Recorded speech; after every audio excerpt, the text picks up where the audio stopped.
Howdy folks, it's Diecastbuffet here again, and it's time for another NASCAR diecast review. Now, this review is very well, let's say, late. This car came out in Wave 10 of last year, and it's probably the last ever AJ Allmendinger diecast ever made, and most likely the only one to ever be featured in NASCAR Authentics. Here she is. Wave 10 AJ Allmendinger's Kroger CLICKLIST Chevrolet Camaro.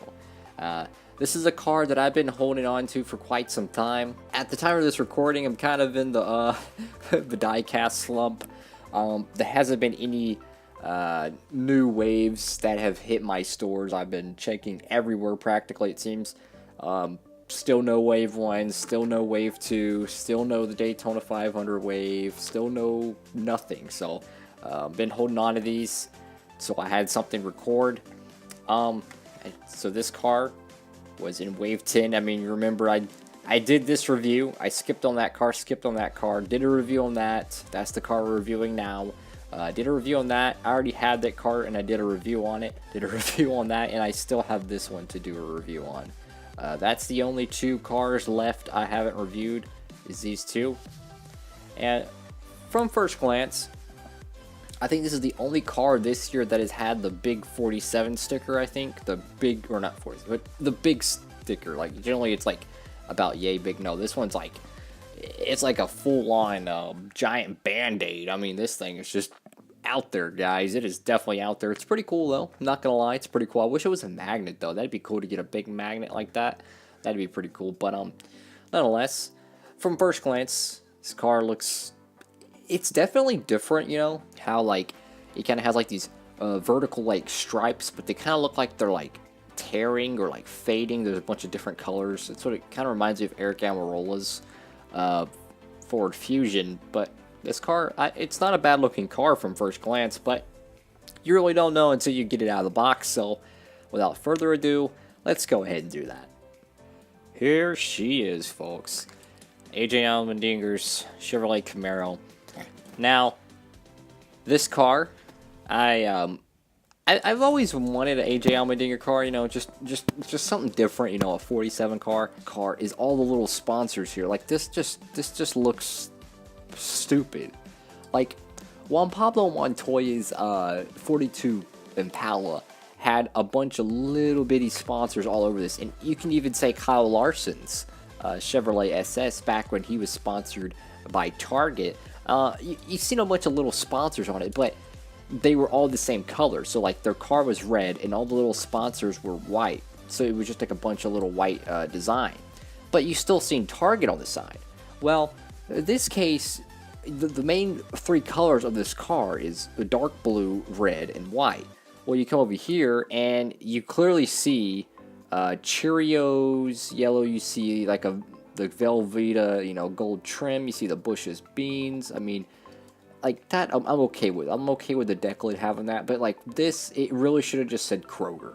Like, I'm okay with these other ones being on the car, but like they have to sacrifice their brand color for it to look good. Like Cheerios, it can't look good with the yellow Cheerios background. Maybe if it didn't have the yellow background on it, it was just black with a little Cheerio there, I think that it might have looked a little better, but not with the brands retaining their original colors. It just doesn't look well. But speaking of the deck lid, let's kind of get a look at the sponsors back here. So what do you have here? Bush's Baked Beans, Healthy Choice, Energizer. See, that would have been cool to see an Energizer car. Crest, Scott, Clorox, Cheerios, Cheez-It, Velveeta, Hungry Jack. I don't know what that bottom left one is. I can't tell. That one will look familiar. Tyson, Minute. I think it's Louisiana Hot Sauce and Degree. So some interesting sponsors. And then over here, of course, you see, you know, Bush's, Velveeta, Cheerios, Kroger, Crest. You know, some just little sponsors. It's definitely a different looking car on the field, but I still feel like it would have looked a lot better if they would have put Kroger here and then put these other sponsors. Maybe if they could have put them like around here in the corner, but I understand it's a race team. They're trying to make money, and I would, if I could have a race car, and this is the only way I could do it, I would do it. I don't care. I don't care. You can make the car bright pink with neon green numbers. If I could still race that car, I would do it. I don't care, you know. It's a business after all. I don't care what the car looks like. I just want to be able to go racing. Right here, we do see a little something that's kind of screwy. See the little bit of a white kind of tear there? You see that?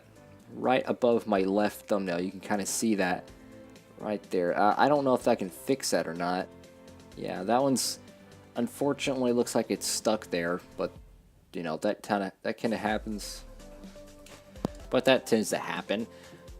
Overall, let's see how the hood, you know, it's just a very simple design, very bland there. Then you see all these sponsors in the back.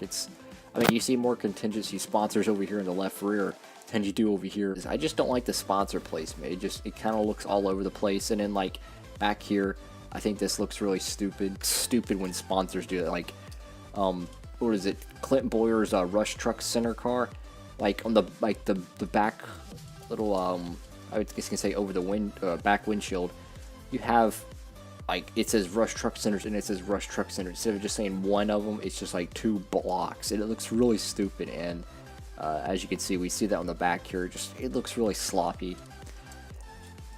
I don't know. But this diecast does come with a sticker, you know, very thin sticker sheet. It's not even really a sheet, it's just one big one, you know, nothing simple about it, or nothing too complicated about it, just a simple sticker. Pretty cool though, because I mean, you could put it like that if you were an AJ fan, you know, pretty cool. And it would still work for, you know, Ryan Preece, who is driving the 47 in 2019, so it is still, you know, you could still use it, but it's one of those like smaller teams, one of the field fillers, if you will. And AJ Allmendinger being pretty much retired or unofficially retired, he had one, you know, good run, and that was at Watkins Glen in 2014, which he won. It was pretty cool seeing that. But other than that, his career has been has a lot of ups and downs, you know, racing for Red Bull. And then the whole incident he had when he was driving for Penske. Oh my goodness, I totally forgot this guy drove for Penske. Wow, I totally forgot. Yeah, he used to drive the 22 car. I completely forgot about that, guys. Then he had the whole issue with the drug test, and then now, you know, got a job with the 47 car. But I think he did pretty good, you know. For the equipment he had, he took it to victory lane, and every time they went to Sonoma, let me tell you, they were definitely in contention for the win. So definitely one of the best road racers I think NASCAR has seen in quite some time, and it's pretty cool to get a diecast from him. I do think the number is a bit small. I would like to see the number just a little bit bigger. It kind of free up some of the space here on the side. I think that would look good. Like if they could take that, make it a little bit smaller, and put it there, it'd be bigger than that one. But nonetheless, so just a few smaller little things. But altogether, though, besides the sponsored placement, the actual wrap or design of the car is pretty cool. Just not a big fan of the sponsored placement, but it's still a very nice diecast. I don't really see much defects except for right here. That's pretty much the only defect I really see. And you know, just overall, a solid diecast, and the first AJ Allmendinger one in my collection. Anywho, if you liked the video, please give it a thumbs up. If you want to see more content, smash that subscribe button. Thank you all so much for watching. Hope you have a great one, and Diecastbuffet signing off.